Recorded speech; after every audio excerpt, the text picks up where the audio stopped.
Welcome to Beyond the Press Release, Daytona Beach version. Thanks to Bernard. We're talking today about the press release, Pyrogenesis, to exercise options for 50% stake in HPQ Silicon Pulver. Bernard, it's like you're like clockwork, man. I leave town, I try and get some sun, some work, some relaxation, and there you were calling me this morning saying, hey, George, we need to do an interview. So let's get straight to it. The secondary title in the press release says, Pyrogenesis opts for an early conversion of its 10% gross sales royalty. What do you mean by early conversion? Why is that important? Well, for me, I was surprised by the timing. Because in a way, when we structured this deal in 2021, the idea was that HPQ will be the one, HPQ Silicon Pulveris, a subsidiary of HPQ, will be the one that will be pushing the development of the project, and there'd be the royalty. And, we even had some discussion, what happens to the royalty I pay? At that moment, I thought HPQ would get this in commercial production. And if there was a buyer coming in, then that would become into the splitting up. Because, so that's really what my thinking is. And, and fundamentally for pyrogenesis, transforming HPQ Silica Pulveris from a client, okay, to a subsidiary, okay, is going to complicate their accounting life. It has nothing to do with business, but it will complicate their accounting life, because Silica Pulveris is no longer an arm's length company to Pyro. So the fact that they're transferring, they're aware of everything that's going on, they know everything, they understand how big the market is, how big our technical advantage is. So they've decided to transfer now, which will simplify a lot of things moving forward for us. But I really did not expect this to happen now. I always knew it was there. I always knew it would happen. But to do it now, before HPQ was even have to spend the big money to get the commercial plant, is massive. Of course, I understand why they're doing this, but because the EBITDA margins are insane. But there's a clue, I think, because we can't speak on behalf of Peter and Pyrogenesis, but your quote here seems to tell us a lot. And I want to see if I'm reading between the lines, whether you agree, whether you can confirm or not. But Pyrogenesis' decision to exercise option early as we commence the next phase of commercial validation.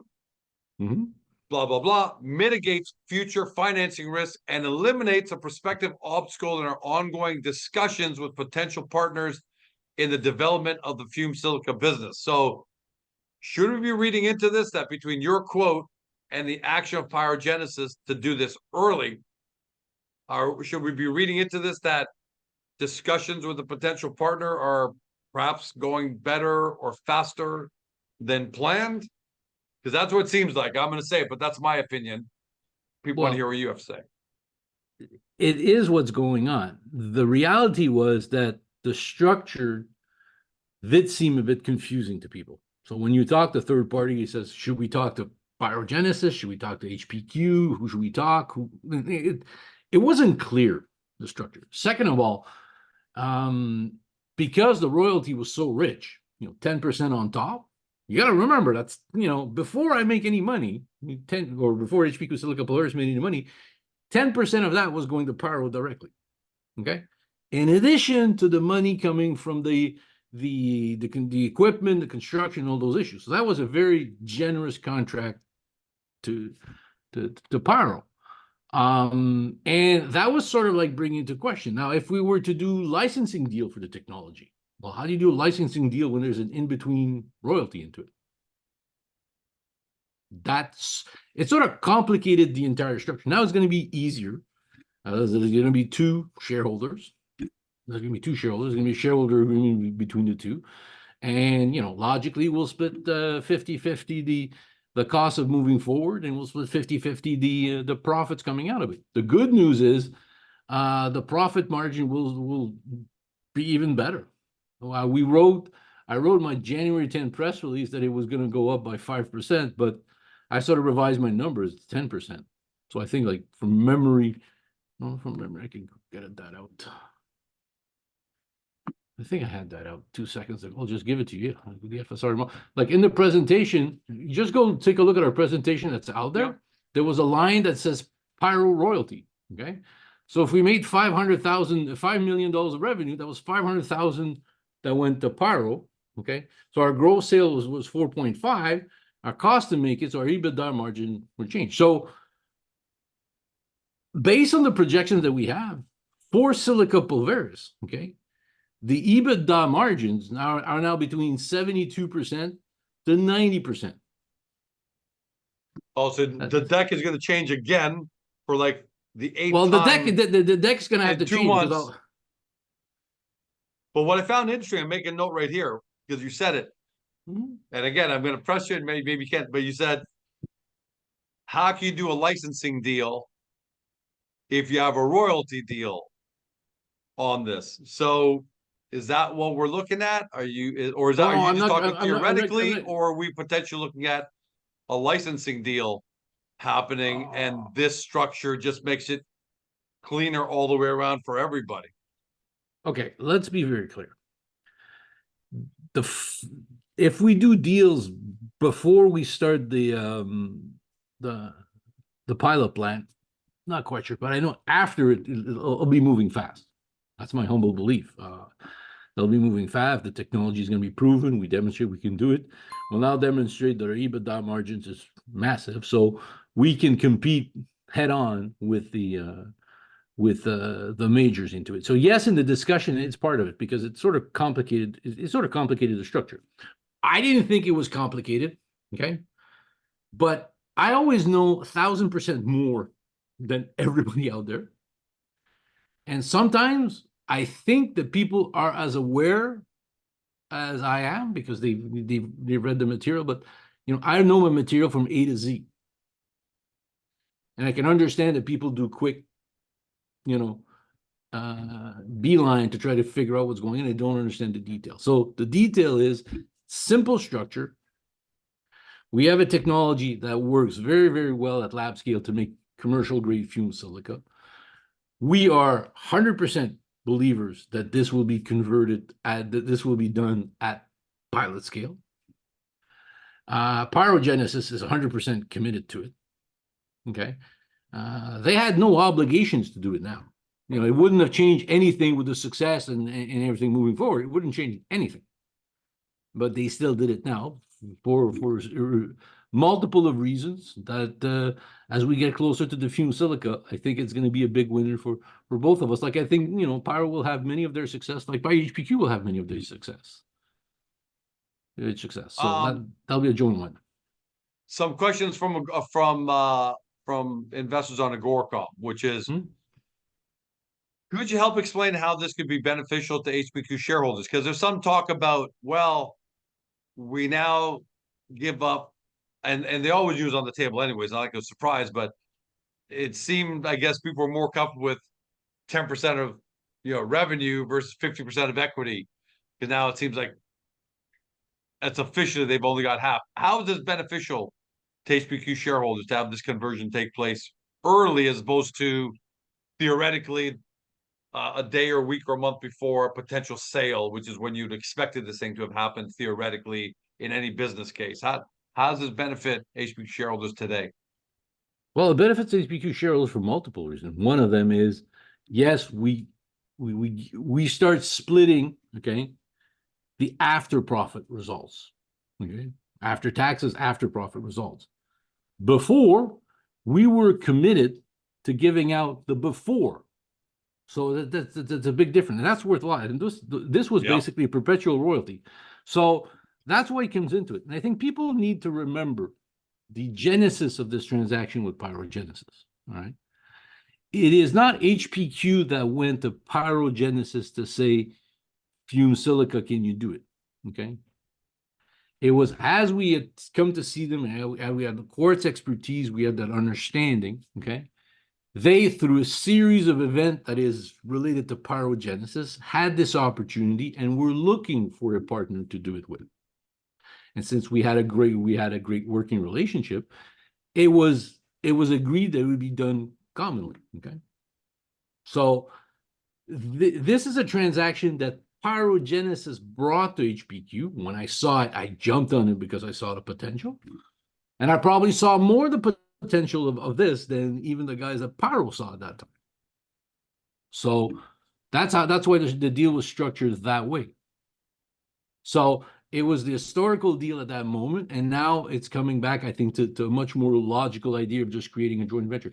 Because you'd be amazed by the series of questions we can get from regulators to investors to, fund managers. And if it seems to be complex, sometimes they just don't want to deal with it. Yep, that is true. The That- cleaner now, it, the anything, cleaner the it cleaner the is- deal, the better for anybody. So, for us, we thought it was clean, smart, but because we understand the deal. But you explain it to somebody and it goes like, I don't get it. And if they don't get it quickly, they don't understand it. Now, people understand massive EBITDA margins. So that started to get people waking up. And then now it's going to be HPQ Silica Pulveris, which is a great asset of HPQ. Okay. We'll be working together, and then we'll both have to participate equally into our share of the financing. Doesn't change anything that Pyrogenesis will be building the equipment, but for them in an accounting purposes, in a revenue recognition purposes, it'll change a lot of things. But that's their issue, not mine. And the reason why I said so. And that's something kind of came up on Agoracom also. Somebody asked, what's not clear is whether there's any cost transferred to either Pyro or HPQ in the deal. And yes, how are the costs of future work delegated? Okay. That will be organized through a shareholder agreement, but the logic is, okay, that the company has obligation and the shareholders of the company are responsible for financing that. So before this conversion, okay, HPQ was 100% responsible for that. After the conversion, 50% is HPQ, 50% is Pyro. How the exact technicality is going to work out, but it's going to come up to 50-50 because that's the ownership. The other point that was sort of the reason why it's important that we do it now, and I understand why. Like, let's say that we bring a third party into the equity mix, okay? Then we had a definition that was called the remaining equity stake. So it's like everything is, as I said, this simplifies everything. It opens the door if we want to bring, if not saying that we're going to do it, but if we want to bring a third party into it, it's much easier to have it like this. Everything is very simple. And I'm pretty sure if somebody was looking at buying us out, they probably wouldn't like the royalty. So those were all things that could play into it. I'm not saying all these things are happening at this specific moment. I'm just saying that as we move forward to getting the pilot plant operational and making at commercial scale the fumed silica reactor moving forward. The other advantage to it is that the pilot plant is in a pyrogenesis facility. Okay. And if we want to start operating commercially moving forward, well, it's within the facility of the partner of the company, of half the owner of HPQ Silicon Pulveris. So it simplifies that part of the process once we finish doing the work with the government. Well, if I was an outside investor, yeah, I'd be a little concerned that the pilot plant is in somebody else's location and they have a royalty but not a partner. But now if they're a partner, I probably feel a lot more comfortable because they have a vested interest in making sure everything runs smooth at pilot plant and there are no issues, no lockout issues, any number of issues that could take place when you have your equipment in somebody else's place. So that's definitely the case. Those issues that did arise during the QRR and those things. So having Pyrogenesis part owners, it's not the employees of Pyrogenesis. They're working on their own, something that is to their own benefit. Even though it's just purely legalistic and accounting, but structurally it's much easier. Yep, and more secure. That's for sure. I just thought about this. If you take this part and parcel with Peter's purchase of HPQ shares from Pyro last month, I can't remember exactly when it was, if it was at the beginning of this month or last month. Should shareholders take even more confidence in this news, given the fact that You know, Peter's a big shareholder personally. Um, Pyro is a big shareholder now corporately, and they're all no, wait, wait, happening wait, at the wait, same wait, wait. time Let's be very clear. Okay. in the division, of course, not in Yes, HPQ in Pulver, of course, Pulveris is a of privately course. held company. Okay. So there's no shares of HPQ, the Yeah, publicly traded company, attached to this. I want this to be very clear because there'll be some yeah, people I'm saying, sure, but obviously yeah, because HPQ owns 50% of it, yeah. But it's when it that just seems like yes, but you have to remember it's a series of moving parts that are finally coming in the right direction. HPQ has their own moving parts because we have multiple um, branches that we're developing. Right? It's like the QRR is not going to come back more into it for things that we've discovered. We have the fumed silica, the QRR, the battery material, and the hydrogen. All these things are advancing forward. The fumed silica one is the first division, or is going to be the fastest division to be in a revenue generation potential phase for all of our projects. And that's very important for all of us because we all need those type of projects because it'll strengthen, demonstrate our success. But this is something that was starting 2021. This is one of the things that investors, I think, tend to forget. Okay, is that everything we work at a long lead time, but eventually the lead times happen to come to fruition. In this case, it was this. I do not think that Peter, and we had this discussion when Peter did the deal. I do not think that Peter did the deal, says, I will buy the shares, the HPQ shares of Pyrogenesis at this moment because of all these issues at that moment. When he did it was to help Pyrogenesis and to help HPQ with regard to the market pressure was created. And we all know what was the genesis of all this problem, okay, which was a failed life financing for reasons that were outside of everybody's control. And even probably was illegal, but that's another issue for another day. So here we are. We have this fumed silica. The project's advancing forward. We have signed NDAs with major players. We have ongoing discussion with those major players. Okay. So the structure comes into it when we start discussing, because people ask themselves, who should I talk to? Well, now it's going to be easier when I present myself as Bernard Turion, president of HPQ Silica Pulveris. They know that the shareholders and the new board of Silica Pulveris will have Pyrogenesis and us. So they know that when they're talking to me through HPQ Silica Pulveris, they know that I have to revert back to Pyrogenesis. Before, I had to keep a Chinese wall because we were two distinct companies. So it became, three ways NDAs, discussion. It complicated everything. sounds smoother. Two more questions came up on Agoracom. One, I'm not sure you can answer, but I'm just going to pop it in there anyways. What is the fumed silica side, the fumed silica reactor's value if someone were to purchase it? I don't think you can answer that, but I just wanted to put it out there because someone posted it. But No, it's going to be whatever we're willing to sell it for. Okay. And I can tell you that I can't talk for Pyro, but not us. We're not going to sell it for cheap. Because it's really a question of timing. And I understand, I've been saying this for so many times. I understand there's been so many days. I understand this. Like, I understand I sound like a broken record, but it's just true. Okay. Once we get the pilot plant working and we make commercial fumed silica, then it changes. I just got today requests from industrial in one part of the world. And when we started the conversation, I said, how much fumed silica are you looking to do? Between 600 ton and 1,000 ton a year. Perfect. Fits what we're looking at the business plan. So, those discussions are going to come along. And I think somebody rightfully pointed out that Pyrogenesis, through its work on the drossrite and those division and the aluminum, have discussion with companies that are involved in those type of market, who could be interested in entering this type of market. Couldn't enter it because before the barriers to entry were too high, come into it. So it will widen the scope of people we can approach. And we are going to be approaching. last question that I think you can't answer dead on point, and to end off on a bit of a fun note, given the fact that I'm on vacation and I'm missing part of a barbecue right now. a big fat Greek barbecue. Why? And I didn't know this until I saw this question. I always thought Polvere was French. I don't know why I thought that.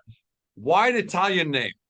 Bernard could have picked an English name or a French name or a German name or even a Japanese name, they say, because Tokuyama is a big manufacturer. I'm gonna add in, why not even a Greek name? Why the Italian name? Remember, we created Silica Pulveris at the same time we created HPQ Nano Silicon Powder, which is now HPQ Energies. And we just didn't want to create the new Fumed Silica powder, or we just didn't want to use the word powder. So we started to look at different name that says the same thing, because Polvere means powder in Italian. That was all what it is, and it sounded good, and it's easier because it's in English it's HPQ Silica Pulveris, in French silicon, no, it's silica, and HPQ, it's in French it's HPQ Silica Pulveris, so it's the same thing. It's the name could be the same by using an Italian name. So it was just an interesting little play on word, because was Greek ever on the table? Greek, I couldn't spell it, it'd be too complicated. Yeah.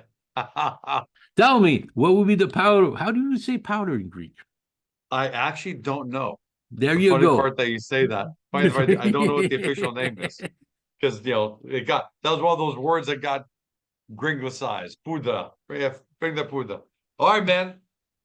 Thanks for joining us today to talk about that. The good news is I don't think you're going to be able to interrupt my vacation again for a big press release, because I'll be gone over the weekend. I'll be getting back home, so you won't be unless you're coming out with something big on Friday. I guess there's always a chance, fingers crossed, that you come out with something big tomorrow. But thanks for joining us quickly to talk about this, my man. And it sounds like you're really happy with this early exercise, and it makes life a lot easier. I'm reading in between the lines, but it's just me personally.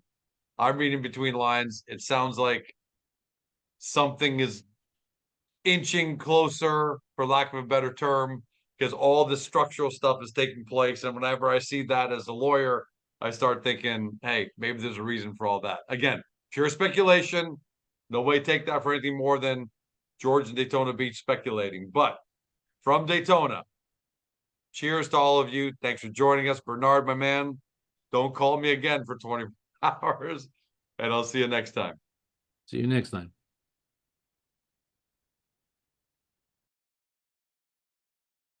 Hey Small Cap fam, I hope you loved this interview because more than a dozen people were involved in its production for the sole purpose of making you happy. If so, can you take a moment to support both our awesome guest company and Agora.com? Your engagement means the world to us. First, if you enjoyed this video, give us a thumbs up by tapping that like button. It's a small gesture that helps this interview reach even more potential investors to discover today's guest. Second, we would love to hear your feedback on this interview, so please leave a comment below. Be sure to keep it clean, but feel free to poke fun at George. If you loved what you heard on today's video and want to dig into our guest company right away, take a look at the links in the description below. And while you're at it, hit that subscribe button and ring the notification bell to never miss another great Agora.com small cap video. Thank you so much. We couldn't do any of this without you. Make sure to come back soon.